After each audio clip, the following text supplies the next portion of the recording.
Hi dear, welcome to my channel BL imagine world. आज का fan fiction our house boy का next part है। पिछले part में हमने सुना था मिस्टर वांग जो जान से बहुत ज़्यादा प्यार से बातें करते हैं मगर ईबो से कोल्ड से बातें करते हैं, जिसके वजह से तो ईबो जान पर ही अपना गुस्सा दिखाता है। अब आगे की स्टोरी। अब डिनर के बाद जान टेबल को क्लियर करता है और वो खुद खाना खाने लगता है। उसके बाद किचन रूम और सारे डिशेस को वॉश करने के बाद वो पूरी तरह टायर्ड हो जाता है। ऊपर से सुबह मिसेस हुसैन उस पर जो हॉट वाटर और चिली पेपर मिक्स जो उस पर फेंके थे, उसके वजह से अभी भी उसकी बॉडी जल रहा था। जान अब अपने रूम के पास जाते हुए मन में सोचता है, वो औरत जो कभी भी मुझे प्यार नहीं करता, मेरी लाइफ को पूरी तरह हेल बना के रखा है। वो तो मन में ये सोच ही लिया है कि वो मेरी लाइफ को कभी पीसफुली जीने ही नहीं देंगे और हमेशा यही प्रेयर करते हैं कि मैं कब मर जाऊं। ऊपर से मेरा भाई जिसे मैं बहुत ज़्यादा प्यार करता हूं, जहाँ मैं इतने सालों से इंतज़ार कर रहा था और उसने मुझे प्रॉमिस भी किया था वो मेरा अच्छे से ख्याल रखेंगे, मगर वो भी मुझे बहुत ज़्यादा हर्ट कर रहे हैं। और ऊपर से मेरे स्कूल में एक लड़की जो बचपन में वो मेरा दोस्त था, मगर पता नहीं बिना रीज़न में वो मुझसे बात करना ही बंद कर लिया और स्कूल में तो मुझे हमेशा बुली करती है। वो तो मेरे पेरेंट्स की फैमिली फ्रेंड की बेटी है, फिर भी पता नहीं वो मुझे इतना ज़्यादा नफरत क्यों करती है। मैं इस सब कुछ को कैसे हैंडल कर सकता हूँ। मेरी लाइफ तो पूरी तरह मिजरेबल लाइफ है।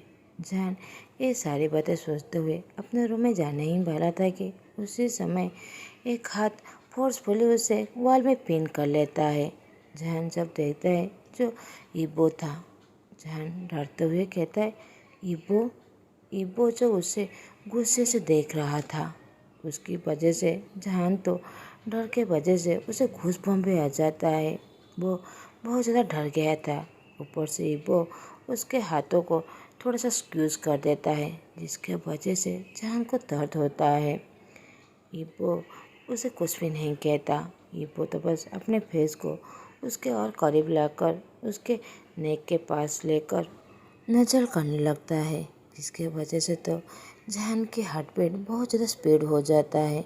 फिर भी जान डरते हुए कहता है, ईबो तुम ये क्या कर रहे हो। ईबो तो जान के क्वेश्चन को इग्नोर करने लगता है।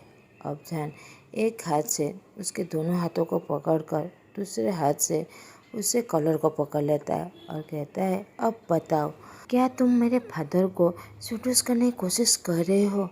ईबो जो ये बात दांतों को ग्रीट करते हुए कह रहा था। जान तो ये बात सुनकर बहुत ज़्यादा गर्व उठा जाता है और कहता है, ये क्या रिडिकुलस बातें कह रहे हो, मैं अपने ही डैडी को क्यों सेड्यूस करूँगा। ईबो पूरी तरह कोल्ड वॉइस में कहता है, अपनी जुबान बंद करो, तुमने अपने डैड को मार डाला। यू विच, तुम्हें क्या सोचते हो तुम मेरे पेरेंट्स को भी मार डालोगे। जान तो एक बात सुनकर पूरी तरह डर जाता है। वो रोते हुए अपने आंखों को नीचे करते हुए कहता है, मैंने अपने पापा को नहीं मारा, मैंने नहीं मारा, तुम मुझे इस तरह विच क्यों बुला रहे हो। ईबो को भी जान के आंखों के आंसू और उसकी पेनफुल वॉइस भी मुझे अच्छा नहीं लग रहा था। वो उस पर चिल्लाते हुए कहता है, यू शट अप।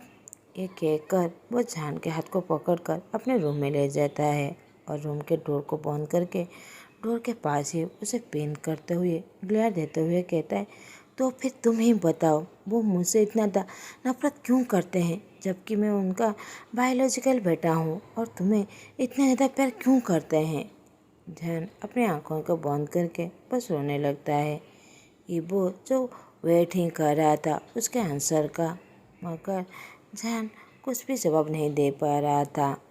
ईबो फिर से गुस्से से चिल्लाते हुए कहता है, मैंने कहा ना मुझे आंसर चाहिए, इस रोना धोना बस बंद करो, मुझे तुम्हारी इन आंसुओं से बहुत ज़्यादा नफरत है। अब बताओ मेरे डैड मुझे इतना ज़्यादा नफरत क्यों करते हैं, जबकि वो तुम्हें इतना ज़्यादा प्यार करते हैं।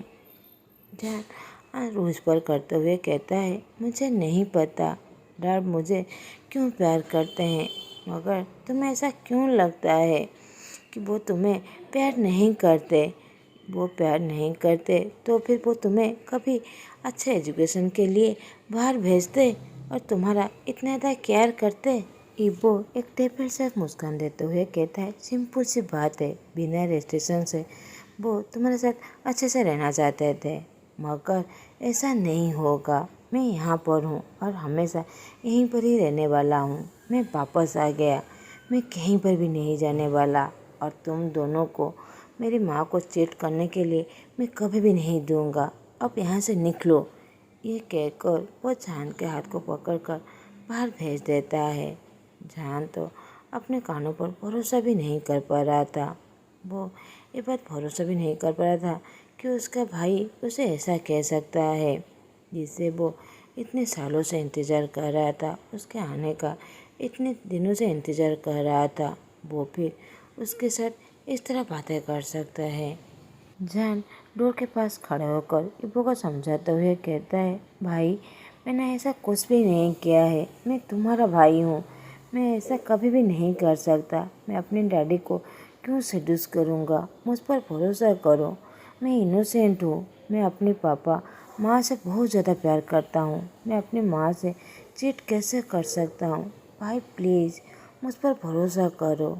ये कहते हुए जान बड़े ज़ोर से रो रहा था। इबो ये भाई वर्ड सुनकर वो बहुत ज़्यादा गुस्सा हो जाता है। वो जान के कॉलर और दोनों हाथों को पकड़ते हुए कहता है, यू बास्टर्ड, मैं कोई तुम्हारा भाई नहीं हूँ या फिर वो तुम्हारे कोई टाट नहीं है। तुम यहाँ से चले जाओ, मेरे रूम से बाहर निकलो। जान इबो के आंखों में क्लियरली देख सकता है कि वो इबो उसे कितना ज़्यादा नफरत करता है। जान तो इबो के हाथ को पकड़ने की कोशिश करते हुए कहता है, इबो प्लीज़ मेरी बात सुनो। मगर इबो तो बहुत ज़्यादा गुस्सा हो गया था। वो चिल्लाते हुए कहता है, मेरे रूम से बाहर निकलो। ये कहकर वो जान के कॉलर को पकड़कर बाहर भेज देता है।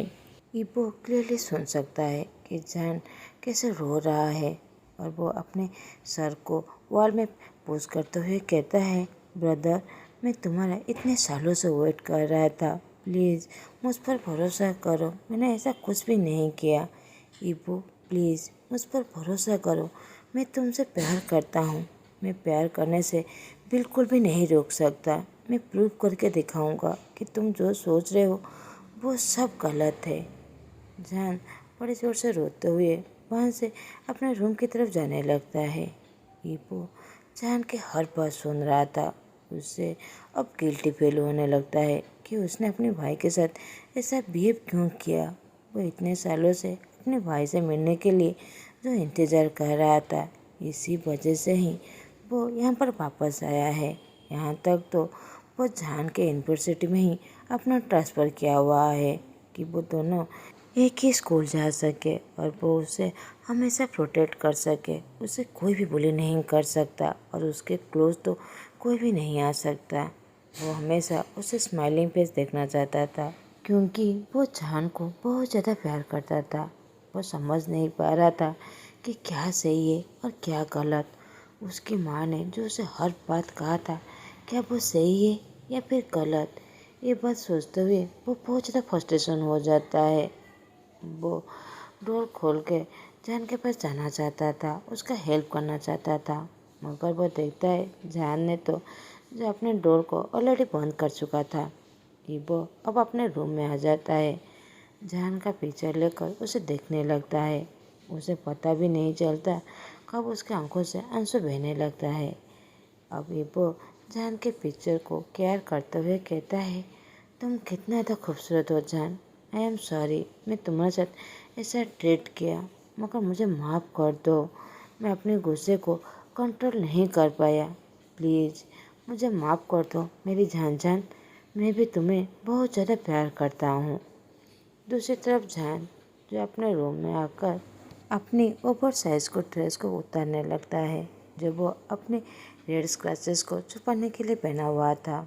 उसे पता था अगर उसके डैड ने ये सब कुछ देख ली वो ज़रूर समझ जाएंगे ये सब कुछ मिसेस हुसैन नहीं किया है। जान तो ऐसा कभी भी नहीं चाहता था कि उसके वजह से उसके मम्मा और उसके डैड में कोई आर्गुमेंट हो। ऊपर से उसका भाई जान तो ईपो को कभी भी नाराज़ भी नहीं करना चाहता था। वो अपने ड्रेस उतर कर ईपो की पिक्चर देखने लगता है और वो बिटरली रोते हुए कहता है, भाई कोई बात नहीं, तुम चाहो जैसा बर्ताव करो, मगर मैं कभी भी तुम पर नाराज़ नहीं हूँगा, क्योंकि मुझे पता है तुम मुझे प्यार करते हो और मैं भी तुम्हें बहुत ज़्यादा प्यार करता हूँ। तुम जब मुझ पर गुस्सा होते हो वो मुझे बहुत ज़्यादा दर्द करता है। मैं तुम्हें ये बात प्रूव करके ही दिखाऊंगा कि मेरे डैड और मेरे बीच में कुछ भी नहीं है। मैं तो बस उन्हें प्यार करता हूँ और मामा को भी। मुझ पर गुस्सा मत हो, मैं तुम्हें बहुत ज़्यादा प्यार करता हूँ। ऐसा मत भूलो कि तुमने मुझे क्या प्रॉमिस किया था। तुमने मुझसे प्रॉमिस किया था कि तुम मुझे शादी करने वाले हो। इतने सालों से मैं तुम्हारा वेट कर रहा हूँ, प्लीज़ ये बात मत भूलना। अब अगले दिन सुबह मिस्टर वांग अपने दोनों बच्चों के रूम के पास आते हैं, जो दोनों अपोजिट साइड में थे। तो एक ही साथ में दोनों बच्चों के रूम को नॉक करते हैं। मिस्टर वांग पूरी तरह रेडी होकर बाहर आ गए थे। अब लेट हो गया था, मगर मिसेस सुजन जो अभी जान को कोई भी डिस्टर्ब नहीं करने वाले थे। उन्हें अच्छे से पता था अगर यहाँ पर कुछ भी हुआ तो मिस्टर वांग उस पर बहुत ज़्यादा गुस्सा करेंगे। उन्हें तो ये धमकी भी दे दी थी, अगर जान को कुछ भी कहा तो वो उसे डिवोर्स दे देंगे। मिसेस हुसैन भी जान को वार्न कर दिया था, जब मिस्टर वांग आसपास हो तो तुम कोई भी चीज़ को मत छोड़ना। अगर मिस्टर वांग नहीं होते तो मिसेस हुसैन तो शायद जान को कब का मार चुके होते। वो तो उसे इतना ज़्यादा नफरत करते हैं कि वो उसे घर से बाहर निकालना चाहते हैं। अब दोनों बॉयज एक ही साथ डोर ओपन करते हैं, जब बीच में मिस्टर वांग को देखकर वो साथ में वो करते हुए कहते हैं, गुड मॉर्निंग डैड। एक तो एक कोल्ड ओरा के साथ कहता है और दूसरा एक बड़ी सी स्माइल देते हुए।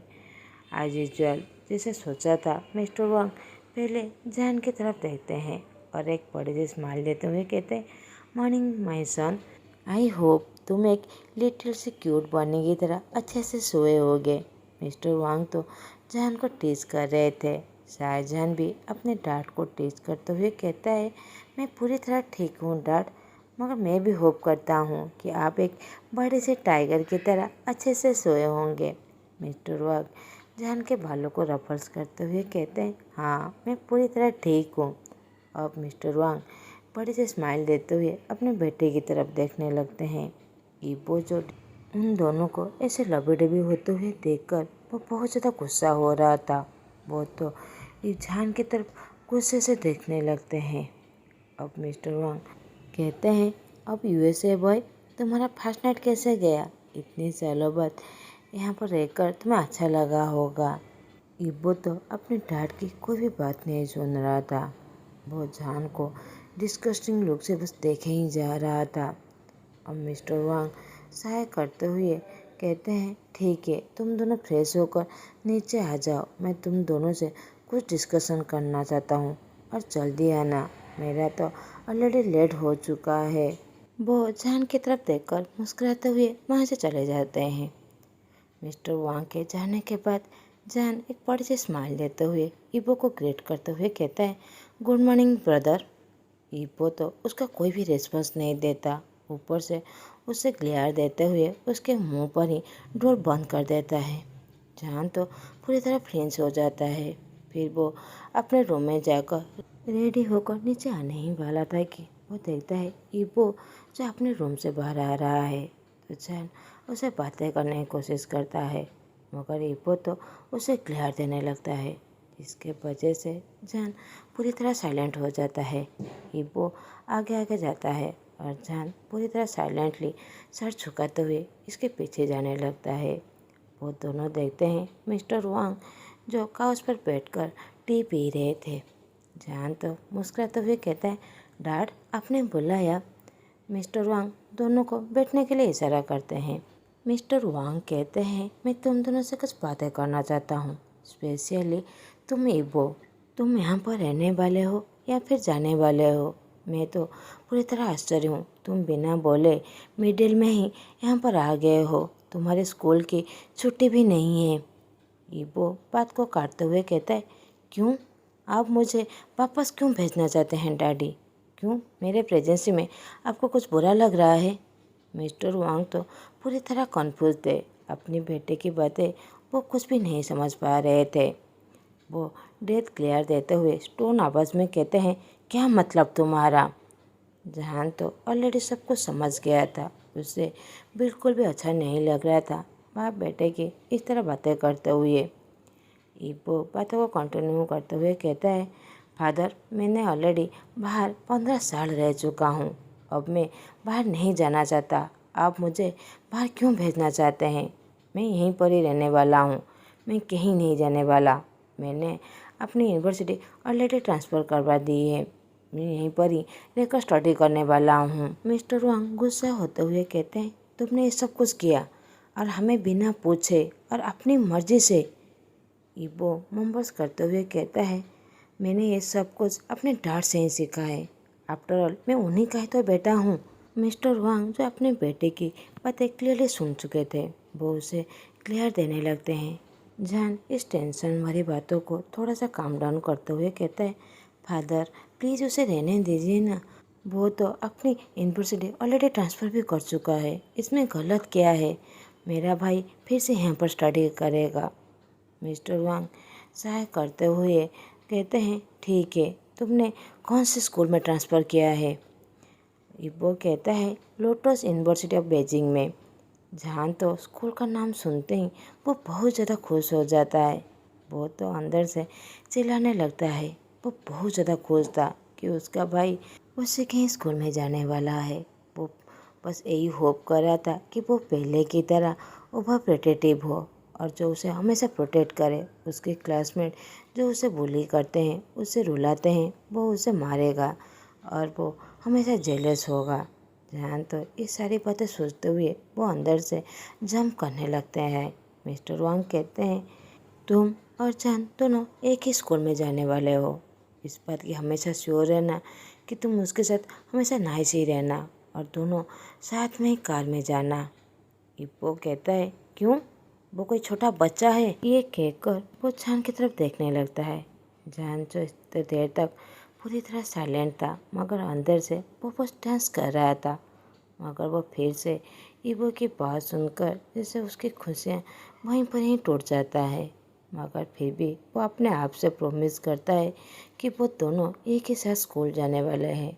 इसीलिए ईबो के मन में जो भी मिसअंडरस्टैंडिंग है वो सब कुछ वो क्लियर कर देगा। वो उसे प्रूव करके दिखा देगा कि वो पापा मामा दोनों को प्यार करता है और जो वो सोच रहा है वो उन दोनों के बीच ऐसा कुछ भी नहीं है। अब मिस्टर वांग सूटकेस पकड़ कर कहते हैं, जान मैं जा रहा हूँ, हैव ए नाइस डे। जान भी एक बड़े से स्माइल देते हुए कहता है, एस फादर, आप भी अब ऑफिस में ज़्यादा काम मत कीजिएगा। मिस्टर वांग जान के शोल्डर पर पैट करते हुए वहाँ से चले जाते हैं।